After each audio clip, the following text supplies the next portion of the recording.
One of the most popular questions I get, how do I embody, step into, heal my feminine energy? Get ready.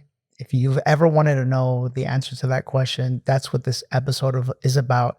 Kelly Brogan, welcome to the Higher Self. No, it's such an honor to be here. Yeah, Thank you. I'm excited to have you. Thank you. Tell me a little bit about yourself. Just let's start with your story. Like we were just talking, you're a New Yorker, I'm a New Yorker. How did you get from New York to Miami? It's the metaphor from going from my head down to my body. That's for sure. I guess one of the most relevant aspects of my, long and expensive debt accruing journey into the medical field is that my mom is Italian. So I'm second generation, and anyone who's second generation knows that there's a lot of pressure on your academic performance, and you can be a doctor or a lawyer, but you better make it worth it that they left the motherland. So I had a lot of pressure on me to perform. And so I was one of these, and this is so common now for women in my generation. I was one of these women who was appreciated and valued for my capacity to achieve and produce and succeed. And the notion that I could be loved and valued for just my beingness For you. is totally anathema to me. I am still trying to understand that and live that. So I was really conditioned around that, 4.0. I went to MIT. I went to Cornell for my training, and NYU for my residency. I got a fellowship, and I worked a suicide hotline when I was in college. So I was at MIT, as I mentioned, and there is I don't know if it's still the case. I imagine it is a high rate of completed suicides at MIT. And so they have a hotline called Nightline that is just to support people who are in crisis, right? So I decided to work this hotline, and it was supervised by psychiatrists. So I really was delivered now what I see as an illusion that we've cracked the code of human behavior and suffering, and the only thing you need to do is connect people with psychiatrists and associated medications, No. and everything's gonna be fine. No. So I believed that.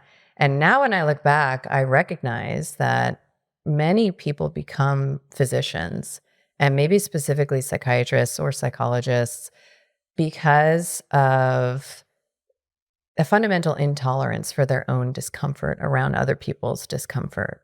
And I absolutely fit that bill. Like, for me to just be with a person who was in distress was totally impossible for my nervous system. So to have a solution and to be able to connect them to a ready fix, or what seemed like one, was a win-win-win-win. So I went to medical school to become a psychiatrist. And I have identified as a feminist since I was out the womb, probably. Get out of here. Yeah. I don't feel that energy from you. Well, thank you. I'll take that as a compliment. Yeah. I've been working on it and wrote a book about it. And I specialized in what's called reproductive psychiatry. So I was one of the first 300 in the world to meet the demands of the 1 in 4 women who were entering pregnancy on psychiatric meds. Hold on, one in 4. It's probably more now, but yeah, at the time I was specializing, there were 1 in 4 women who were either pregnant, right, like unplanned or unexpected, or contemplating pregnancy, or postpartum on, let's say, Zoloft or Paxil or Prozac, let alone other mood stabilizers or benzodiazepines or sleep meds.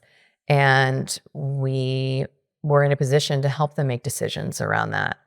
And so I became specialized in how to interpret the available scientific data to support these women in that decision. And I was well trained in how to read a study, and how to look at, the author's summary versus the actual methodology. But essentially, it boiled down to the conclusion was it's irresponsible and reckless to allow women to move through this very important stage of life unmedicated, because untreated mental illness is dangerous, right? So this is what I was enculturated to believe.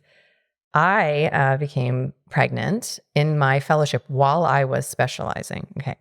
So here I am, like card-carrying cult member of the allopathic system, total believer in all of it. So much that I would prescribe to pregnant and breastfeeding women every day. Oof. Okay. And I'm pregnant. And I remember I was sitting across from this woman who was pregnant. We're both pregnant. And I'm writing her prescription for Zoloft. And I just had this little voice arise inside of me that said, I would never take this. I don't care what data or science you show me. I would never take this. This feels wrong. Wrong. Okay. So I ignore that. It's called cognitive dissonance, right? I ignore that and just suppress that and moved on. Fast forward to I was about 10 months postpartum. And I was diagnosed with my first medical condition. Now, I had been living like a McDonald's, Twizzlers, Snickers, 6 cups of coffee a day. I've always been thin, so I didn't even exercise. Like I was living that life, okay? And total New Yorker, total stress junkie. And I was diagnosed with Hashimoto's thyroiditis, which I'm sure many of the women listening have heard of. It's essentially endemic to the postpartum population. So common a diagnosis. And it often masquerades as postpartum depression because the symptoms are exactly the same. So I'm diagnosed with this, and that same voice comes up saying, I'm not taking a prescription. Hell no. I'm not walking my ass to CVS every month and dealing with this. Plus, I know women who take Synthroid and take these synthetic hormones and they never feel And well. they're still, and yeah. So where's the escape hatch? So I ended up, total normie in my thinking, but I ended up at a naturopath. Why? Not because I believed in that, or thought that was a legitimate option, but because I was unwilling to do what I had been, offering patients for all those years. That was your higher self speaking to you. That's the only way to explain it. Yeah. Because otherwise it really makes no sense. And so I went to see this woman. She was very academic. So she didn't have like sage and crystals around. I wasn't ready for that. You weren't ready yet? No. For the woo-woo. Yes, no. Yeah, She's very academic. You needed, you did. attracted the person who could meet you. That's right. The bridge. Isn't that beautiful? It's very cool when I look back on it how now. powerful we are to So she encouraged me to change my diet. And like I said, I grew up Italian American, so everything was cheese and bread, literally all day long. And I made some simple adjustments to my diet. I eliminated gluten and dairy. And within 18 months, I watched on paper, because again, I needed that. I watched on paper this diagnosis resolve. And you would think that I would have been like, wow, this is so wonderful. This wasn't that hard. And meanwhile, I felt different in my body, in myriad ways.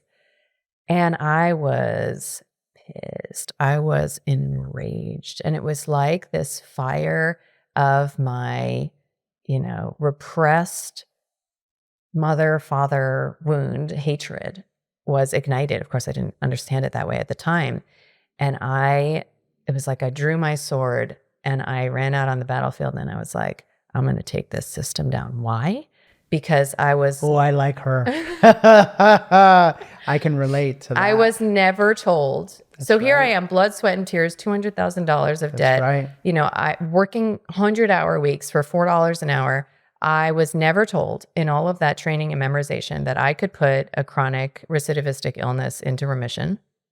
I was never told that nutrition has anything. I mean, you ask any doctor, at least from my generation, 1 hour of nutrition education, which is basically like, P.S. if you have diabetes, don't drink a big gulp and like cut your salt out if you have heart disease. That's the extent of nutrition education. So I was never taught that this was possible. And I went into the rabbit hole of the literature and I said, how did this happen? And so I started researching, turning over every stone and obsessively identifying the documentation that says not only can you through lifestyle, what's lifestyle?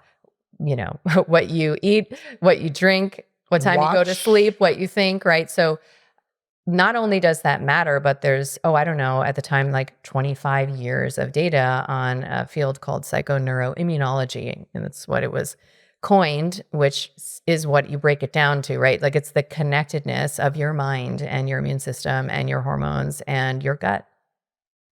So I walked my way, over this bridge from conventional allopathy to radically holistic medicine through the literature.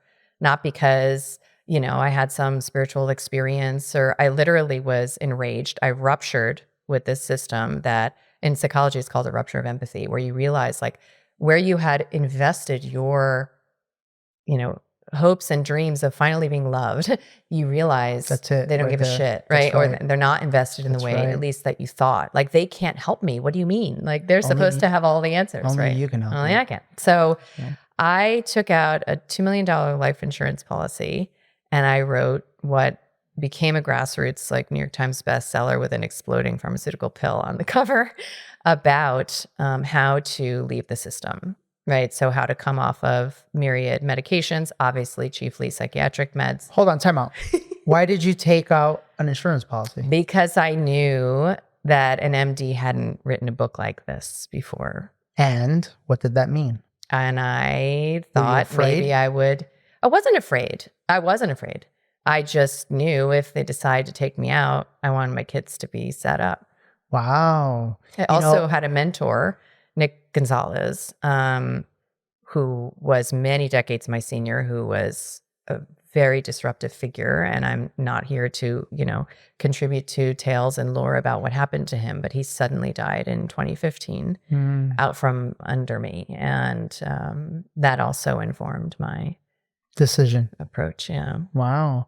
Yeah, I want to pause for a second. I resonate so much with your story. In many ways it's the hero's journey. It's the journey it's archetypal, right? it's the journey of returning back to yourself. For me it was, religion. For me it was I was enraged and I wanted to tell the world, and for you it was the system. Well, they're both a system. Yes.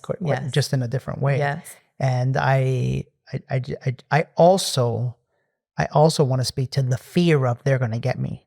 Yeah. Because I remember so often the things that I now naturally speak of, like back then it was like I would have anxiety about it. They're going to get me. They're going to get me. And now it's just like, it's just who I am now, It's also, and I know you understand this, it's also the parentification of this outside authority that I once idealized, then I vilified. You're in what I call the erotic caress of the enemy. I became obsessed with punishing the bad, let's call it mommy medicine, daddy government. And exposing, punishing, but I also was terrified that I would be punished, right? So the power was still in my, so I became a career activist, anti-pharmaceutical activist for 10 years. And I, imagined, all this was subconscious, that if I wasn't doing that, like where would the world be, right? So there's a kind of narcissism in that. There's the rescuer in the victim triangle where I am reifying the powerlessness of the people I'm helping by saying like, how would you do this without me? Not consciously, of course, but I devoted so much of my life force to this fight that my children at home got the dregs, and this is very common in the activist world where there is an obsession with the anonymous victim to the exclusion of the meaningful relationships in your life and the potential for intimacy. I wasn't there yet. I wasn't integrated. I hadn't met these villainous dimensions of myself. So I was projecting them on the enemy. And that's not to say that I didn't help people, I have a protocol, to help people come off of medication and resolve chronic illness. And we've literally published history-making outcomes that have never been written in the medical history before. So I know that there's nothing wrong with it. Like it has its role, right? But it's a stage, like you said. It was a part of your journey. It's a stage in the journey. Yeah. And so to answer your question, I had so many ruptures, so many dark nights in this process. And one of them involved falling madly in love outside of my marriage. I was... While married? While married. How long were you married? About 10 years. Dude, you're literally my story. You are literally my story. This is wild. Okay. Let's go there. Yeah. And I was happily married. I chose a wonderful father to my daughters, who I still have a wonderful relationship with to this day, lives 5 minutes down the road. And I was delivered a cosmic 2x4, in the form of this relationship that you can use terms like twin flame or imago match or however you want to look at it. It was that. It was like a lightning bolt. Wow. Yeah.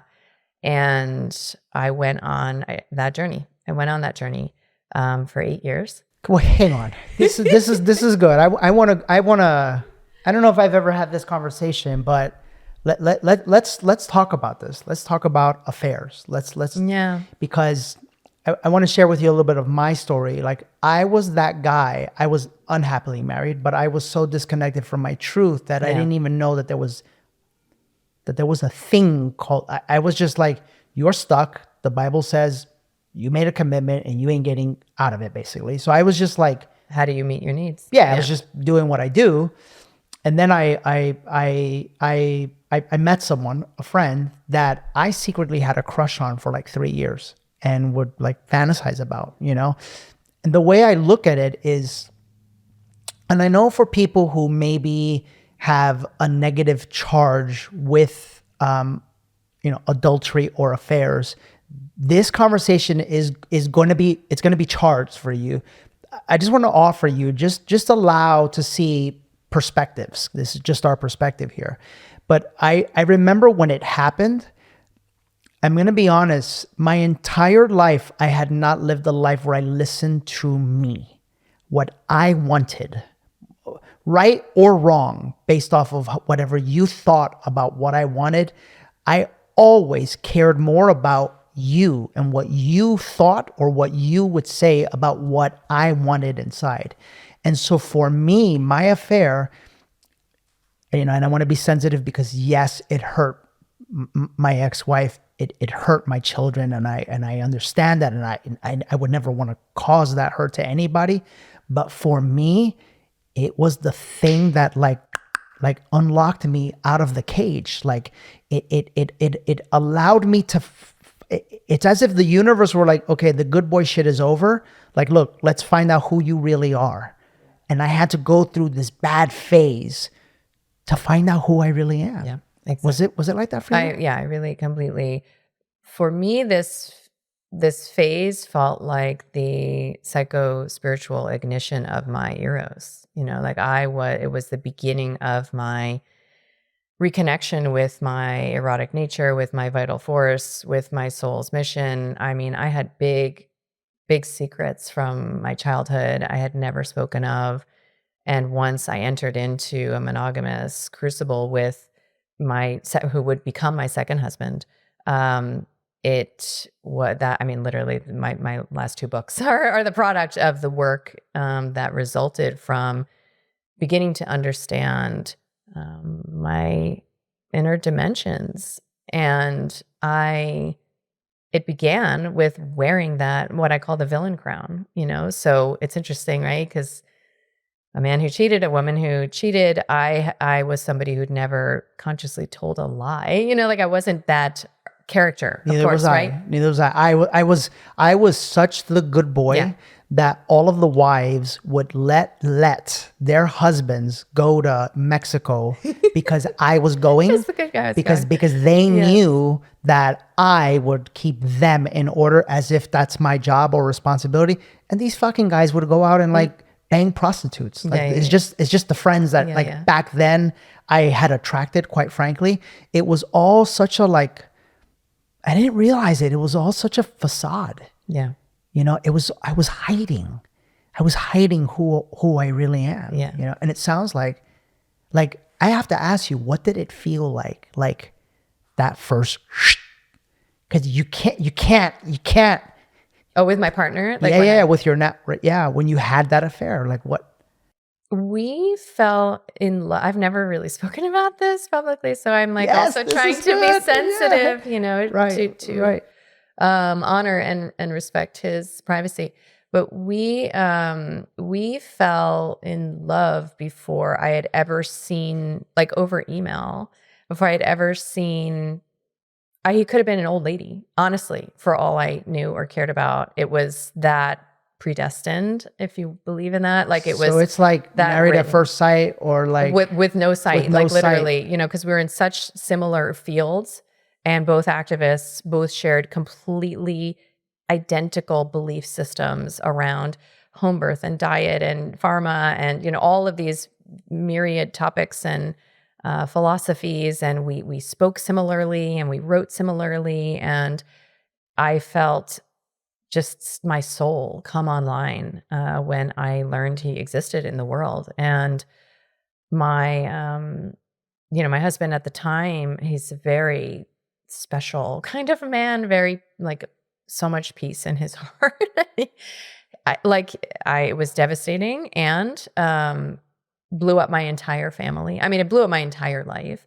Literally. I mean, there's probably like 30 people I never spoke to again, who never spoke to me again, that kind of thing. So, because I was playing that role, that good girl role. I get you. Yeah. How old were the kids at the time? Young. God, I'd have to do the math, but I want to say 4 and 6.5 or something like that. And it's interesting because now I have, 2 divorces later, I have become a real advocate for, and you may not want to hear this, I don't know, sorry. Bring it. I know what's coming. I've become a real advocate for doing whatever you can fucking do to make it work with the parent of your child. Yeah. And I didn't have the tools. Like, for example, I've now come to believe that women have extraordinary power to transform a marriage.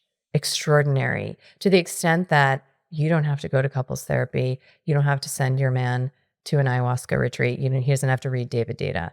That if you choose to respect him and show him the appreciation and admiration that can easily stem from the fact that you chose him, you married him.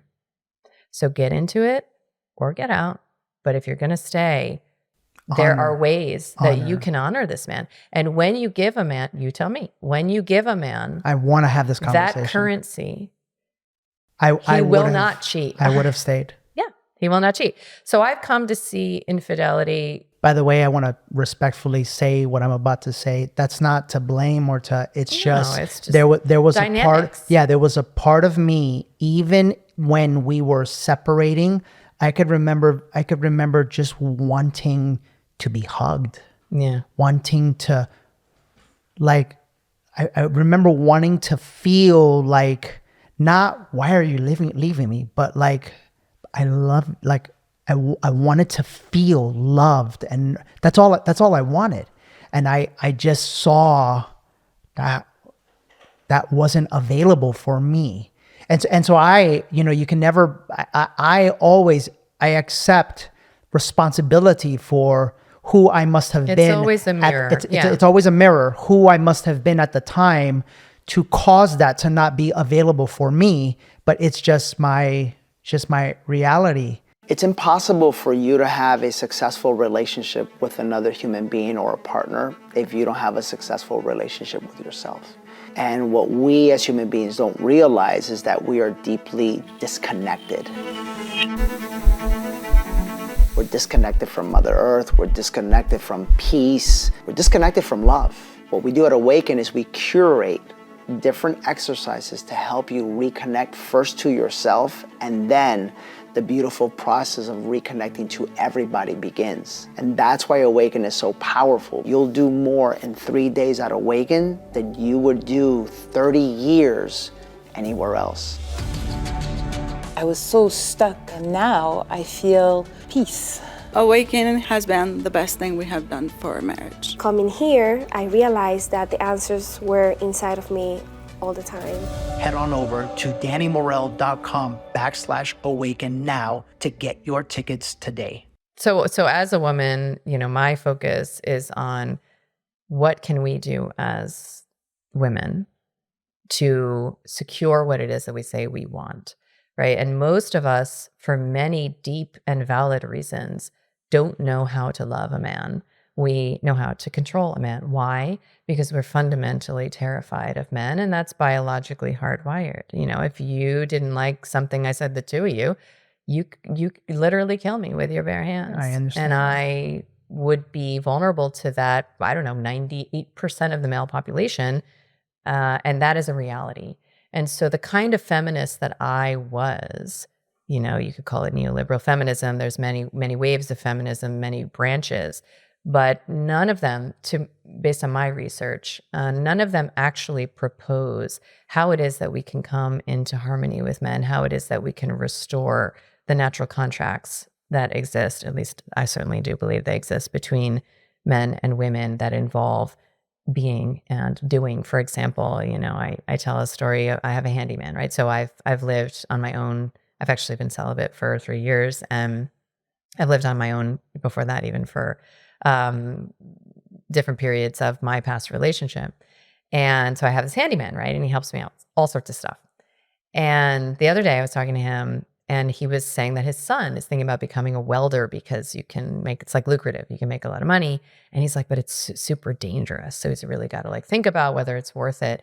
And I was like, what's funny? I've been walking around, because I've been in this practice for a couple of years, of ending the war with my inner animus, right? My inner masculine, and finding this union I know you speak about as well inside of me, right? And so part of that practice has been to show men in the world appreciation for anything and everything, little things, and to ask men for help with things, right? Can I hold on? I almost got emotional. For all of you women who want to learn to heal your heart and tap into your feminine, listen to what she just said. It's the plot twist. Because, the shadow is we were told you can fight for your power as a woman, and I'm a fighter. So I was down for that, told you. But then there's also a shadow in so much of the pro-feminine movement right now that says you can chase femininity. You can learn to be soft. You just have to go to goddess circles and take rose petal baths. And what I found is you can't chase femininity and you can't fight for power. And the plot twist is when you learn how to confer safety to your system as a woman, femininity just blossoms naturally. You don't have to learn that. I don't think men have to learn how to be feminine either, right? Like you just felt your heart, right? That's it. You hold a baby, you hold a puppy, your heart is online. That's it. Right? So the safety component in my world, it's called containment. Right? So to learn how to offer your self-containment, and for men to learn how to offer containment to their own systems, right? Which is self-regulating, right? So that you can then also offer that to the women and children in your life. That's what I mean by this restoration, right? So what my handyman said when I said to him, I said, listen, it's so interesting because I'm in this practice of really resolving the lie I've told myself, which is that I don't need men, right? So I am a product of this feminist movement. I'm a pedigreed medical doctor. I have a New York Times bestseller. I'm a 7-figure business owner. I own my house. I take care of my kids. I'm a single mom. I'm good. You're it. You got it. I don't need what they're peddling. And plus, they're all violators and perpetrators and abusers anyway. And look at all the pain they've caused us over millennia, the patriarchy, yada, yada. I've been there, okay? And in this integration process over the past several years, I look around at this house, right?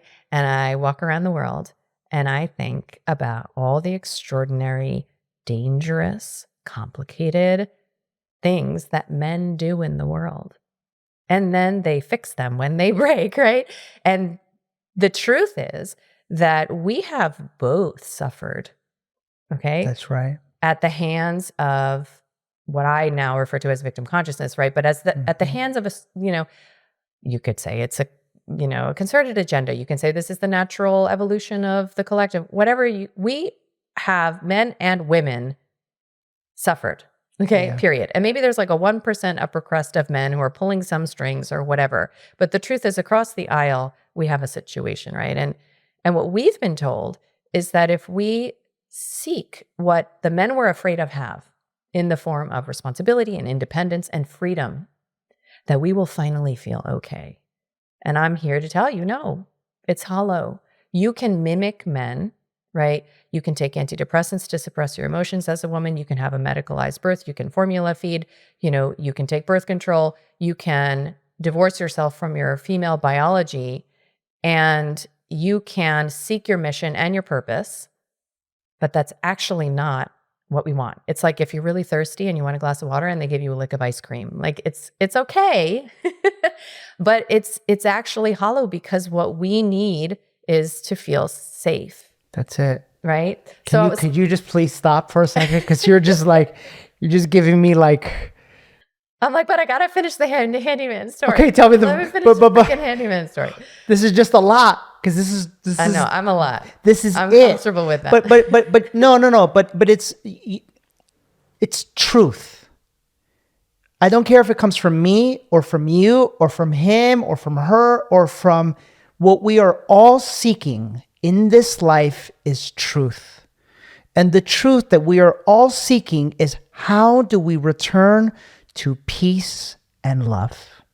And what the world is offering you by all of this making men wrong yes, is the opposite of what your heart truly desires. that's what I learned after 4.5 decades of making men wrong. And, my entire activism career actually could be boiled down to fear of men making the bad daddy wrong. There's so many ways I've lived that. And it's, often called a zero-sum game, right? Where we imagine that if we win and somebody else loses, we will finally taste what it is that we're after. And of course, now we're recognizing that unless we can find complementarity, there actually is no end to the war. And if that's actually what we're seeking. That's right. Yeah. What happened with the handyman? Okay. Because it's just so, it's such a beautiful distillation. It's beautiful. I could feel it. So I'm telling him, I'm like, it's so funny. I look around and I'm like, wow, I just feel so much appreciation for what men in the world do.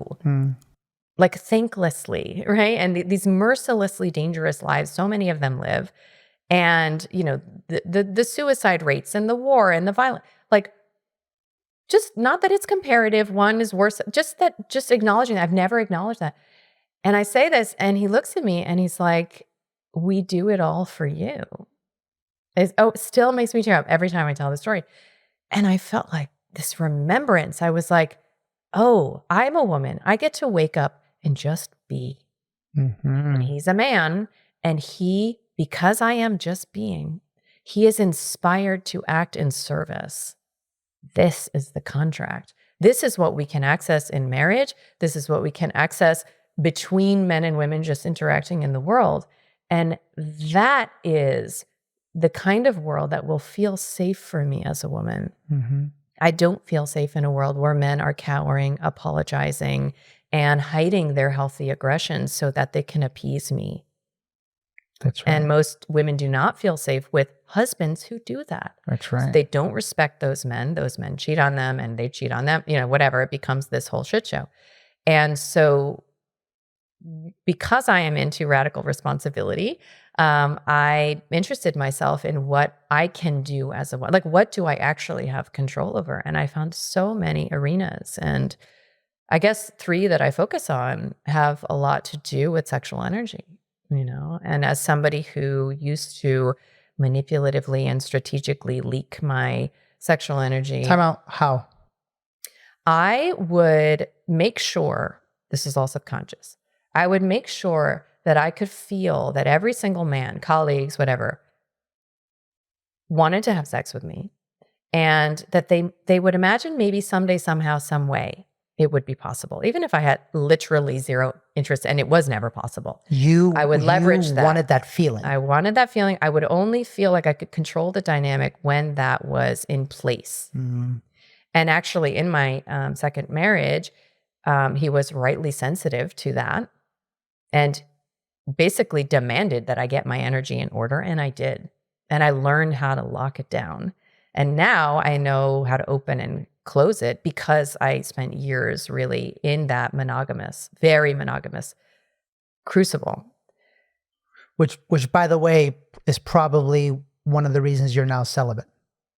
Yes. I needed to do a lot of work, as you know, right? You've had a similar journey, to understand why I bought into the fantasy of that marriage and relationship, and the devastation and grief I experienced, because I chose to leave because I mean, there's many reasons, but The second marriage, the second. Okay. Well, How long did that last?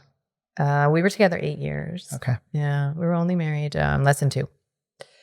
But I chose to because I was beginning to integrate, like my mother woundology first, and a lot of my father woundology work came actually through the divorce and then afterward.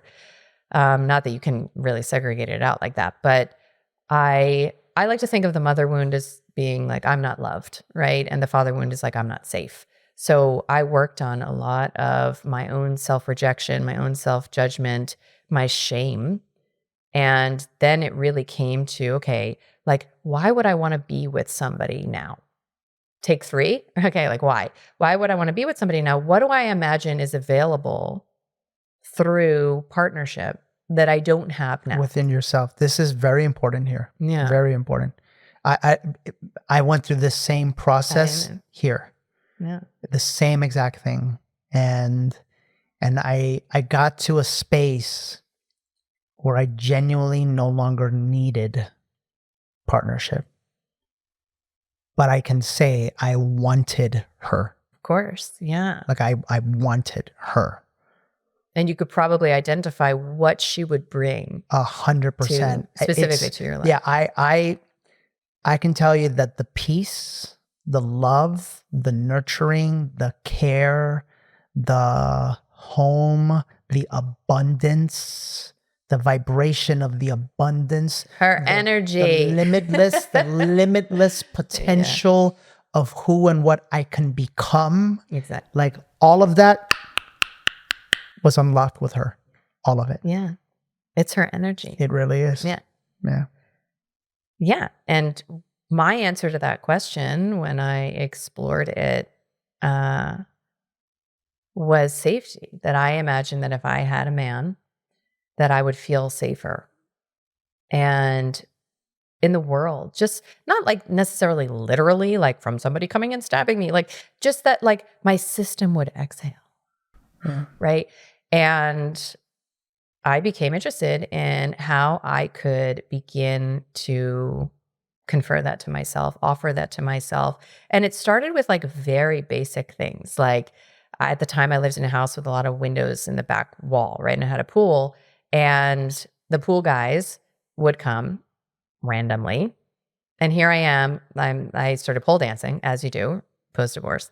And so I have a pole in my house. Did you post it on Facebook? Oh, well, that's a whole other story. Actually, yes.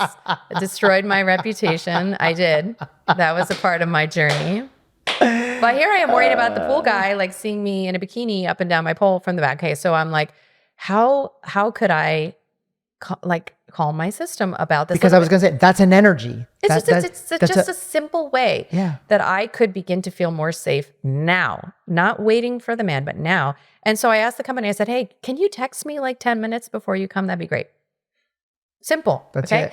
And then it extended to more existential things, right? Because I can't feel safe in the world if I am living in fear of being canceled, judged, rejected, betrayed. So how am I doing that, right, to myself? And actually, it was this moment of what I refer to as like emotional alchemy, where I was like probably a few weeks out from leaving that relationship. It's like snot running down my face, hysterically crying in the fetal position. I think I had like a matcha and a date for that week. Like literally I was in it. I was in it. And I could feel, I don't know if you can relate to this, but just like the little bit of pleasure in that much grief. Like it was so fucking huge. My emotions were so uncorked, and I could feel the aliveness of that big emotion, because I was somebody who lived mostly behind like a glass wall, like in my head. Mm-hmm. And I even the wonderful celebratory moments of my life felt hollow, Mm-hmm. and I could just feel like, oh, there's flavors in here. This isn't all bad. Mm-hmm. Okay. Mm-hmm. And I was like, what can I do with this energy? And I've always loved to dance. And And I mostly was like, into hip hop and twerk and that kind of stuff. Okay, African. So I'm like, I'm just going to put on a song and like see what happens. And so I end up recording myself dancing. Okay, before this, my reputation, so I believe, as many do, that reputation is one of the highest values of the masculine. Okay, so my reputation was on lock. Okay, I never used profanity publicly. I always, dressed professionally, kind of white coat vibes. And so a little voice inside of me was like, I dare you to post that on social media. Okay. So I record this. You can go look it up today. I record this video of myself dancing, just like pleasuring myself, doing you, myself, right? Yeah. And I met all of these parts, all these protectors that were like, you've got to be kidding me. Do not do that. What you actually are crazy, right? So I believe that all women have a secret fear that we are crazy, right? And that's leveraged by the psychiatric system. And I sometimes joke that I ended up on that side of the psychiatric desk so that I could cloak the reality that I have this fear that I will be exposed as actually being crazy myself, right? So here I am, I do it. And long story short, shortly thereafter, I became deeply interested in pole dancing, which actually is the most spiritual practice I've ever done in my life. And I've tried most of them. For shame alchemy, and most pole dancing women will say the same. It's a journey. Wow, I never thought about that. But it's I can see. Because you're drawing on all of the collective beliefs about sex, sexuality, sensuality, and your body, being seen, being admired, appreciated, respect, all of it. Yeah, in that moment. Kind of movement that's required. I can see it. I can totally. Wow. It brings up a lot of polarity stuff too, because it's this pole, right? It's this like still very masculine energy, and then you're moving around it. But the culture. For me, motherfucker, I could totally see that. Holy shit! I'm not alone. It's a thing. Wow. It's a thing. A lot of women, and I've turned a lot of women. on we're gonna bring pole dancing to Awaken for sure. I mean, I could help you out. I know some extraordinary dancers. My mind just I love. Oh, like now I'm aware of it. Now I get it. Yeah. Wow, that's beautiful. I have held a lot of shame in my legs. Women mostly have one area of their body where this could be many, but where they hold a lot of stored sexual trauma and shame. Okay. So a lot of mine has been in my legs. So I never wore shorts in my life. Like, actually, that's true. I would go to the beach, but I would never wear shorts. And when you pole dance, you need contact with the pole. Okay. You cannot pole dance I tried in leg warmers. Okay. It's not a thing. So I would go to these classes, and eventually I'm going in booty shorts or bikini. And the self-consciousness, it was paralyzing initially, where I was like, oh my God, everybody can see me and my ass is hanging out. And this is just not okay. Are they okay? Are they comfortable? It's just, and the embrace of these women, the celebration of that culture, you get a trick and everyone claps. What I now refer to is a term I borrowed from BDSM, which is actually another culture I've been deeply inspired by and studying over these years as well. The permission field that I experienced to be a kind of woman I never thought I'd be allowed to be in this lifetime because of these women changed my life. And that's what I now am here to offer other women, is the permission to be all of the ways you imagine you would be rejected, punished, or otherwise lose a major source of, existential support if you were to express, right? So I have become the woman that I judged in dozens of ways. I literally, I have long nails. I used to be like, ew, who has long nails? That's so... a million ways. I want to speak to something so interesting. I've shared this a couple of times, but I remember my first ayahuasca ceremony. I saw this guy, and he had this long beard, long hair.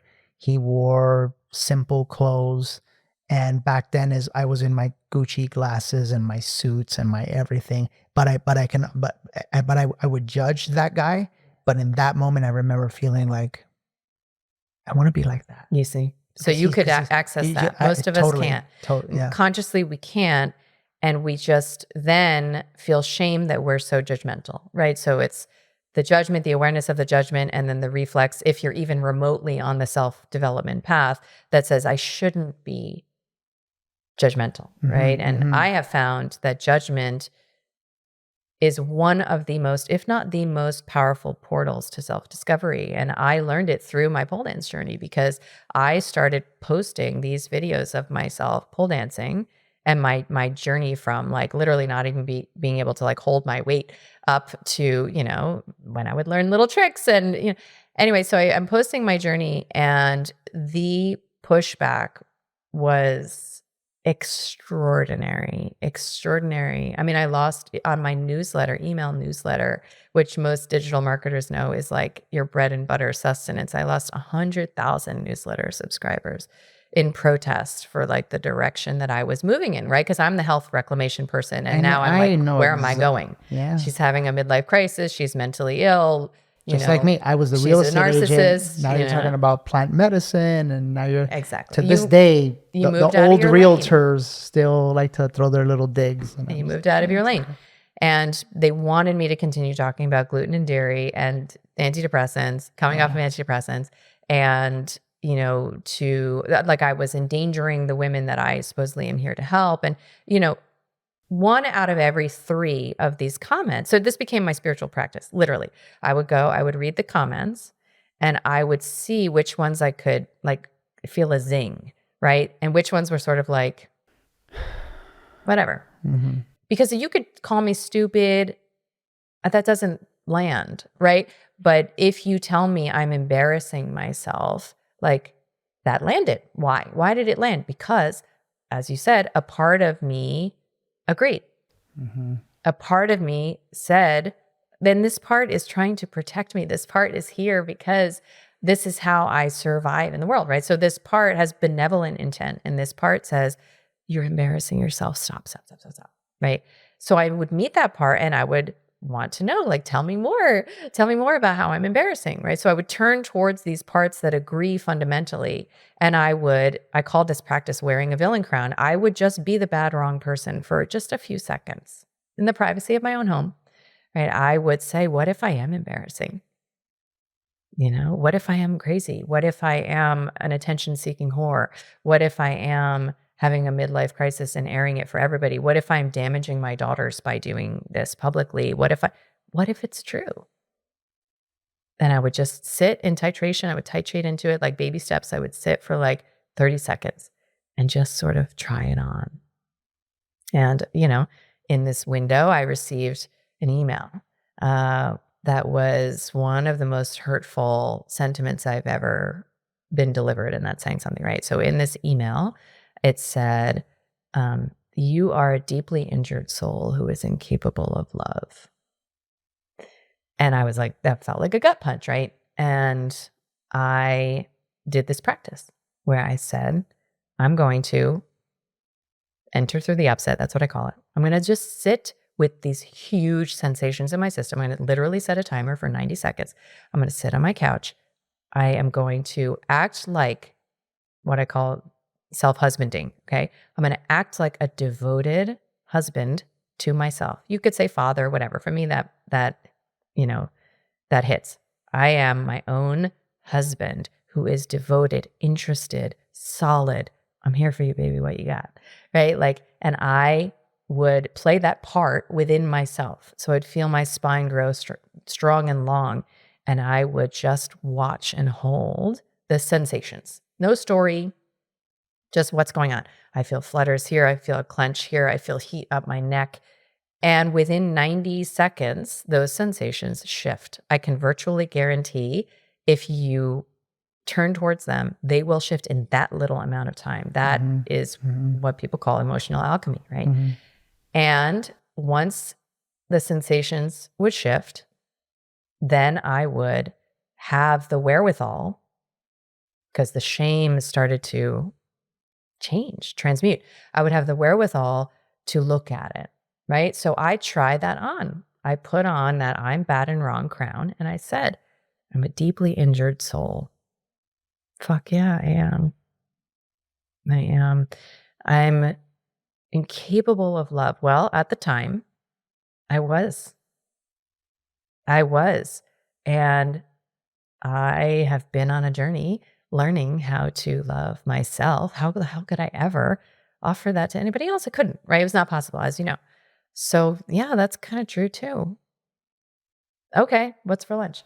That's Right? it. That's it. And then often what I have found, the women I work with see this too, like then there's almost like a creative impulse that comes out of it, right? So at the end of that arc, right, I call it like feel it, face it, free it. At the end of it, you free it. And it's like, I want to sing a song about this. I want to write a poem about this. I want to do a little video about it. I want to write, the story. I want to whatever. I want to make something out of this because now the creative energy, the feminine energy has been liberated because you have rendered it safe to feel for yourself. I want to say something. This is just wild. It's rare that an Instagram comment will get to me. Yeah. Now, at the beginning, it was like, now it's like, there's 2 or 3 guys out there that I obviously reflect to them something that for me, it's always women. So is it really? always. that they're lacking. It's always the same profile. Small following, nobody pays attention to them. Like they and I'm mirroring like the opposite, right? And I know who they are, and they pop up, and they always talk about God and how they know God, and yet they're never there to support, to love. When we show people healing, never. They're only there to criticize, judge, and to debate me.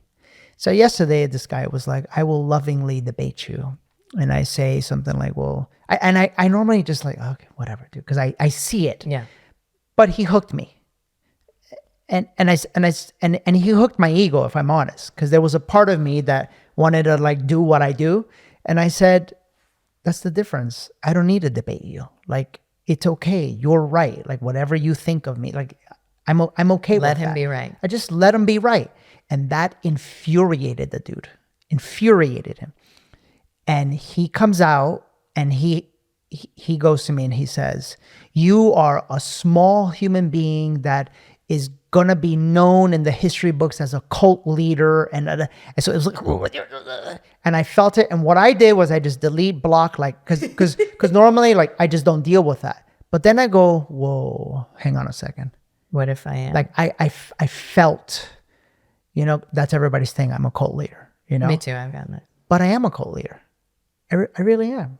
Except you're not, if there's no punishment for leaving. No. I've looked at this. No, I call it, but it's the greatest fucking cult on earth. It's the cult of love. It's like, and all the people that come to our events is like, they're all like, yes, this is the greatest, like, because they get the joke. Yeah, they get the totally. joke, right? And it's so interesting. So I, and then afterwards I was like, okay.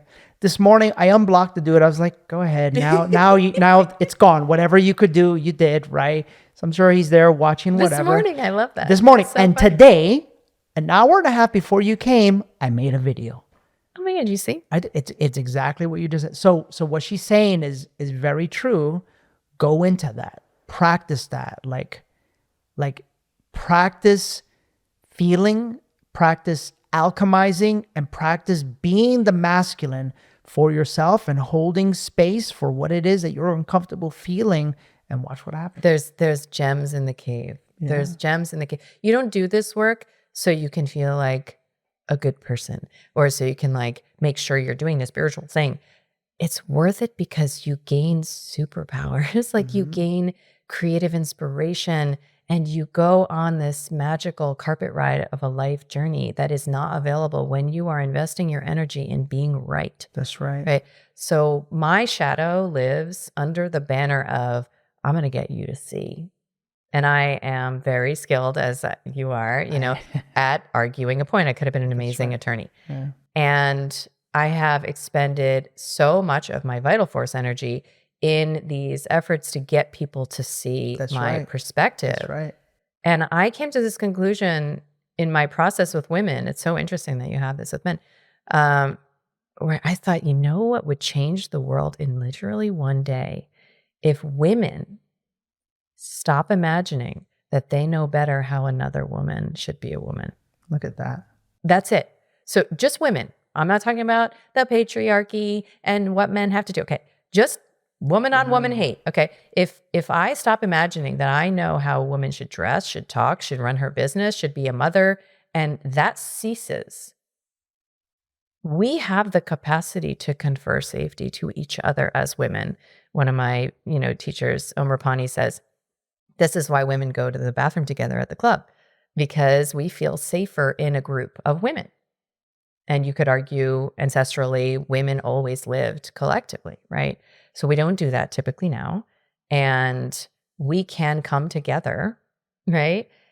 Virtually or in, the flesh, and we can offer each other that safety so that we can start to pattern what it is to feel safe in these bodies, to offer our energy to the men and children of the world. And that simple commitment that I am not the expert on anyone else. I am barely the expert on me. So who am I to imagine, that I'm in a position to judge another woman? So when I do, which I do every day, P.S., when I do, I'm not interested in efforts to transcend my judgment. Okay. I use it as a spiritual practice. So when I feel judgmental, I try on how I am that which I'm judging. It's the simplest tenet. But if you actually commit to this, you don't need another spiritual practice. That's all you need in life, is to feel the sting of like, ooh, and then to imagine maybe I just don't have permission, like with that guy with the boring ass clothes, right? Like maybe I just don't have permission to be that, or I imagine you're supposed to be punished when you are. That's right. So more of you gets to come online, and then you get to feel more alive, which I would argue, it's like, are we really seeking happiness? We want to feel alive, right? That's what most addiction stems from. And you can reclaim these dimensions of yourself that are holding aliveness through these simple practices. I love that. This episode is going to be big, Casper. This is going to be big. Me and my big mouth. It's going to be big, big, big. Yeah, I think it's gonna hit on so many different points. Thank you for being here. How do people learn more about you? Such a pleasure. Well, I put all this and much more into a book called The Reclaimed Woman. It's coming out June 25th. And I'm really excited about it because I'm an expert curator. Like if I have any gifts, it's that I can distill huge amounts of information, package them up, and I'm very practical because I'm a New Yorker, remember? So yeah. I really put the journey, right? Like, and all of the practical aspects of it into this book. And I'm a disruptor. I'm still a mischief maker. So I have this sense that like, if enough of us as women can remember that we have this power, that we can raise our sons differently, that we can be different kinds of wives, that we can guard our sexual energy. And we didn't even get into that, so I won't even open that can of worms. We'll come back. We'll do a part two. That we can guard our sexual energy and work with it in extraordinary ways, that we can disrupt the collective, and we don't need anyone else. Absolutely. Right? We don't have to drag our men anywhere, couples therapy or otherwise. And I'm excited about this. So yeah, I'm rather censored and shadow banned, so it's not always easy to find me, but I'm at kellybroganmd.com. I want to support you. I want to our community awaken you. I want to bring you on, and I want you to do a little coaching session with everyone, and then I want to make your book the book of the month, so we help. I would love help your that. sales. I would love that. We'll get that all scheduled. You'll like it. Okay. I promise. Yeah. Thank you for being here. Seriously. Thank you. Thank you so much. And this one was good, guys. This one was you know what it feels like? It feels like, finally we had a woman connect and say to you what I've been trying to say, but that just will not land the way I say it because I'm a guy, just straight up. And so it feels really like rewarding. It feels really like I'm happy because in my heart, all I want is for people to heal, for people to find their higher self. And so thank you for that. So we'll see you next week on another episode of The Higher Self.